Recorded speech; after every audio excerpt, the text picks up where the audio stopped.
Well, good evening. The Who's today were on at Gosford in New South Wales, and the track was dead, upgraded to good after how many races? After 5 races, and or after 4 maybe. The track was, as I say, dead to good. The rail was 3 metres out, and there was a southeasterly blowing. Didn't have any effect on the results. It died off there at one stage. Race 6, I think it was very light. It might have been race 5. And then it picked up a little bit, but it, as I say, it had no effect. And the track played fair, although if you were trapped wide in the run, you were a shot duck. But you could come from behind, although most winners were up near the lead. Now the first race, we saw a big result for the captains here. This is the runner Shadow of Your Smile that Killer Kath O'Hara came off at Rose Hill. She was back aboard today, and Kath most certainly stayed aboard.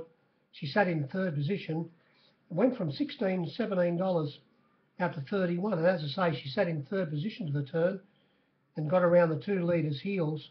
Howdar, who led them up at Rose Hill, and did the same thing, just weakened a bit. And sitting on its outside was Arabian Gold, and she was able to get past a pair of them, and she won by 1 3/4 lengths. The favourite, Rockford, trained by Gay, unfortunately it didn't lead. With Gay's horses, it's they've got to be up in front, haven't they, to or ride on the pace outside the lead to that's when they seem to win. They very rarely come from behind. That's the pattern they how they race. Anyway, it was very well backed. We put it up 5-2 on $1.40. It got to $1.55 on one board. It was laid on quickly, and the 2s on was laid on the $1.50 and the $1.45 and the $1.40. And it started $1.35, this runner. It was never going to win. It seemed to be, didn't show a lot of pace, settled down in 5th position, a little bit wide, and it most certainly didn't race like a 11-4 on chance. It went fairly poorly. It had only one start before that in Melbourne in a listed race worth 121,000. So you'd think it would have been able to belt these up, but it actually it was the other way around. They belted it up. It got into 3rd hole, but it was beaten easy, about 3.6 lengths. Howdar held on to 2nd. The figures were very skinny here all day. I think we only had positive figures in one race. That might have been the last, or it could have been another. Anyway, the first race, there was about 100.4 on the screen, and maybe a little bit less in the marketplace. But it was a result for the captains. The winner went from $16 or even $12 or $13, a 12-to-1 chance out to $31. A good result for the captains to kick off with. The next race, Young Fun, Moody aboard, Moody train, McDonald aboard, and Josh Parr was on it last start. He wasn't on it today. Can't work out why they took Josh off. They went 100 mile an hour last start. It pulled on him, and the saddle slipped back slightly. McDonald was in the speed battle with him last start when this runner Young Fun dropped out. It was eased down at Canterbury. Everyone who my horse watchers told me that it was a very good sort. It was very well back today. It got a charm run, was sat 4th on the fence, eased around heels and got a split turning for home. Leading on the fence was the favourite, Aina,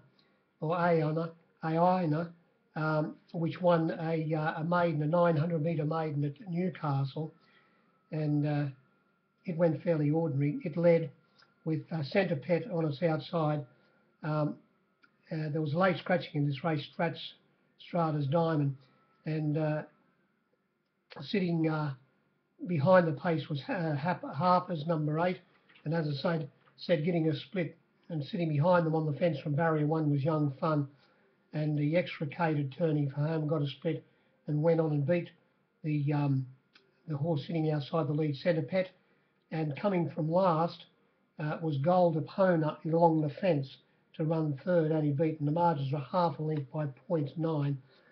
On the screen, before the scratching of number 2, which didn't have a price, Strata's Diamond, it was a fluke win at Canterbury. We all tried to lay it, but it was very hard to lay. You couldn't lay it. It went from $5.50 to $12. It was scratched the barrier, threw itself down, and injured Corey Brown, who didn't ride for the rest of the day and was replaced. On the screen before the scratching, there was only 101.4, but we only actually gave 96. And it started favourite, Iona. It opened up at $3.30, got out to $4.40 or even $4.60, only started $3.50. Very well backed, and well, it might be returned less than that, but it was $3.50 on my board. I think it might have even been $3.60 or $3.70 when they jumped. But anyway, the winner, Young Fung, they didn't miss it. It went up $5, got out to $6.50, and only started $5.50. There were only 3 firmers in the race. The winner, the favourite, and the other firmer was Great Danzor, number 7, who had every possible chance, sat in 5th position. It was $6 out to $8, back into $6 or $7, $6.50, around about that mark, and all the others got out of the market. The figures were hopeless. Race 3, on the screen, they said 105.1. In the marketplace, it was only 99. And this race, the rundown, it led today at Taree last start. It settled well back in the field, but it went straight to the lead today. The rundown, ridden by the Prentice A. Allen, 1.5 kilo boy, and it trotted in. It won by 4 lengths. And it was always firm in the market. At one stage, we put it up about a 9 to 2 chance, got out to $6.50, back into $5.50, fairly hard to get, back out to $6, but back into $5.50. Galator, it was, as I say, we only gave 99. Galator, the flux was $3.50 to $5.50 given, back into $4.80, back to $5. Reverton didn't have a price. It went from $12, $13 out to $17. Jive Talk, it was back to one stage at $5. Started about $4.60. Was $4.60 out to $5, back into $4.60. Purple Emperor, it didn't have a price really. $15 out to $21. I've told you about the win of the rundown. The next runner, it started favourite. No One Listens at $4. By the same token, we put it up $3.50, got out to $4.20 or $4.30, $4.20 I should say, and back into $3.80, back out to $4. The next runner was back, wasn't meant to be, $10 to $12, back into about 11, and the bottom one was Park Air, $4.50 into about $41, Park Air. And as I say, it went straight to the lead today, the rundown, and it trotted in. It won by 4 lengths from the horse that was directly behind it on the fence from barrier 1. Wasn't to me. They all had their chance here. The winner was far too good. No excuses for the others. Race 4, there was only a skinny 100.2 on the screen, but there was 8 less in the marketplace, 92% only. And I couldn't have backed this runner, although it's easy now. It has bled before. I'm talking about Danger Lurks. It went straight to the lead. Now, we put it up about an $8 chance, $7 chance, 6 to 1 chance. It got to $15 or $16. It got to $16, Danger Lurks, and it only started about $9, hard to get, extremely well backed. And he rode a beautiful race, Roving Robert Thompson. He came across, half looked at them after they'd got a couple of furlongs, and then slid across to the lead from an outside alley. Got all the others off the bit. Chasing him was National Theatre, And then it was a good break again to the third horse, the opening favourite, who didn't really have a price at the finish, Sky Prince, who ran second to the winner at Hawkesbury at Rose Hill. Where were the races yesterday? At Rose Hill. It ran second to it at Hawkesbury. Sky Prince, the horse that won yesterday at Rose Hill. So the form line was very good, but that didn't suggest it was going to be fancy, because it was $3. It was $2.80 out to $4.60. Extremely hard to lay Sky Prince. What was backed in this race? We had to go right down to the bottom to see the horse starting favourite, Turf Fairy. You wouldn't see it on the flux, but $4.80 was given about Turf Fairy. $4.20 plenty of boards, and $4. I think $4 might have been the best fluck, but $4.80 was given. It only started $3.20. It missed the kick. Veteranis and got a slight check at the start, settled down in last position, and it ran second last. It wouldn't have won with a start. It was very disappointing. The form out of this race, I think, should be overlooked, because the winner has had a stack of goes. It did crack it today, and all the runners behind it, I dare say, are very, very ordinary neddies. You'd be flat out taking them home. Race 5, there was 106.2 on the screen and only 97% in the marketplace. Starting favourite here was was number 2, Beaufort Gaia, who had every possible chance. $3 was always might have been shorter on the flux, but I think I might have even had $3.40 at one stage. I know that $3.30. Started $3.10 or $3 on my board. It was fairly easy to lay towards the finish. Ralston, it went up only about a $10 chance, but got to 19, and someone asked me for a monkey on it at $19 right towards the death, and it ran a bottle of a race. It came from second last position outside of Manor House, and it made up a stack of ground, and the margins were only 0.2 by 1 length. It was a very good run, Ralston. Manor House, it was backed. It opened up $8. It went out to as much as $10 given Manor House, but started only about a $7 chance or $7.50 chance, and it made up a lot of ground, but not as much as Ralston. Blakey Boy, it sat in fourth hole, moved up on the turn. It went from $4.40 up to $6.50, had every chance. Now, the next runner, Skyway, resuming, it was poleaxed by the pros and I think the stable, because I bet as much as I didn't want to miss it. I gave $10 about Skyway. It started $5.50. It sat midfield or in about 6th position, had every possible chance. It went the other way. It finished up being beaten about 17 odd lengths. It was a very poor performance. Lady Corleone, it went from 17 out to 26. Petraeus, who got trapped 3 wide and ran a distant last, it was about the same, 16 out to 26. Alleviate, it went from 6 to 13. Just Another, the winner, we gave as much as $13, only started 12 hard to get. It was back $11 out to 13, back into 12. The next one was Scratch. The Spin Ball went from 16 to 51, and the bottom one, St. Augustine, went from about 41 to 101. Under 100 there, and the winner was spec'd at the $12 and $13. If you went off the 13 and they took the 12 off you, it was hard to win on the race, bookmaking wise. Now, race, by the way, it sat outside the leader. It led Alleviate, who's fairly weak, and the winner sat on its outside, well, it was on its outside turning for home. And it fought after after Blakey Boy, who was headed it in the straight. Unfortunately, Blakey Boy gave in slightly, and it kicked back at Just Another to get the prize.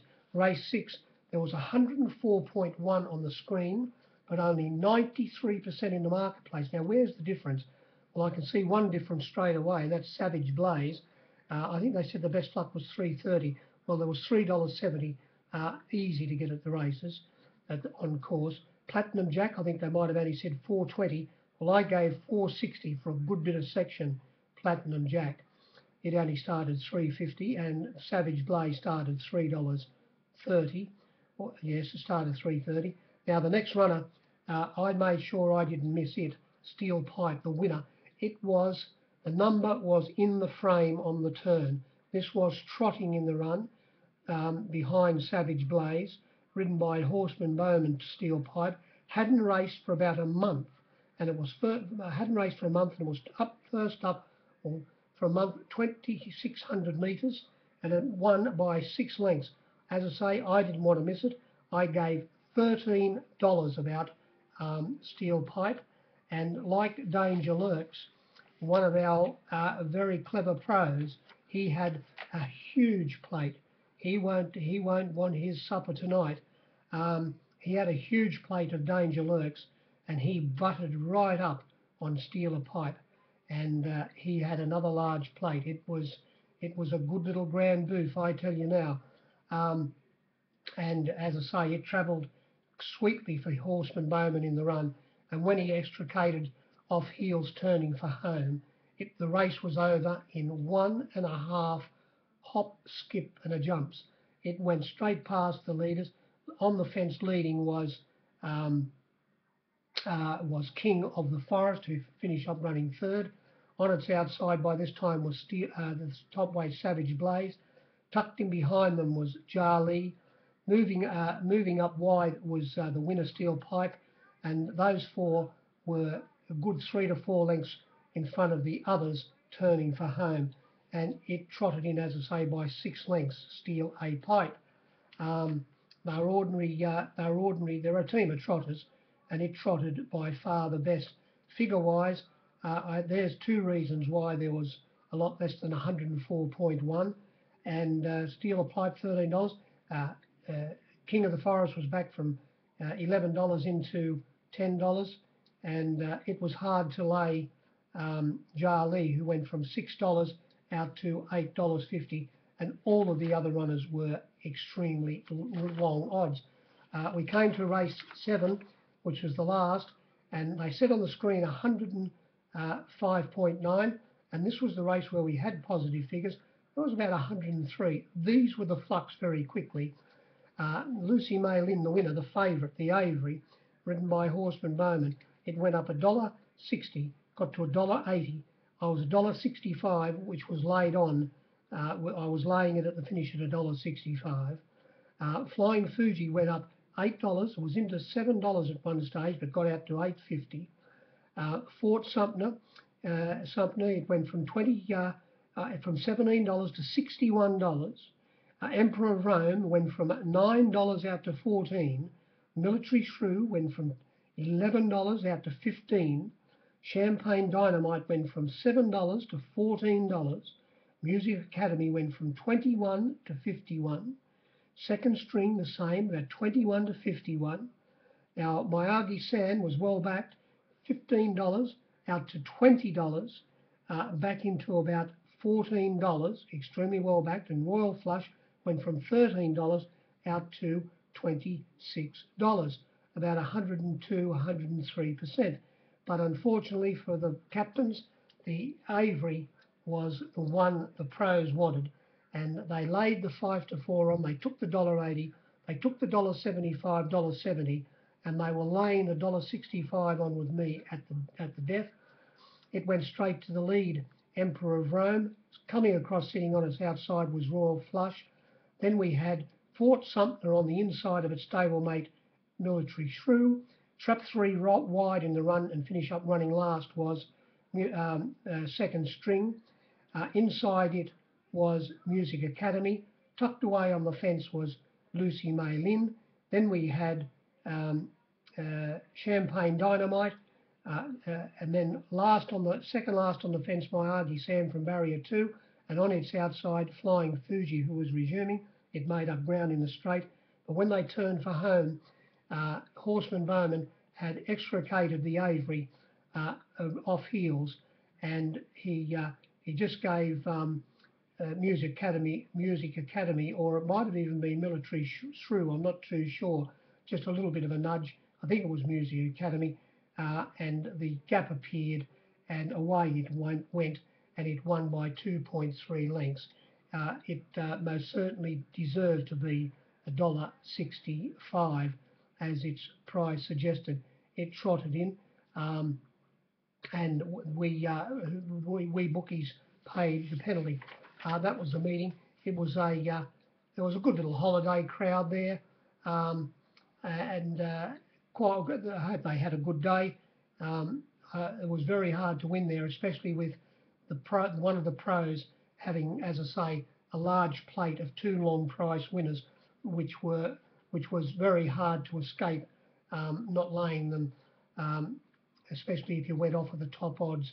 I'm talking about Danger Lurks and Steal a Pipe, and all of the other runners except the first were backed.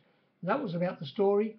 We'll see what happens. There's a stack of meetings on tomorrow, and then we have Canterbury Park on Saturday, so I'll talk to you then. Good evening.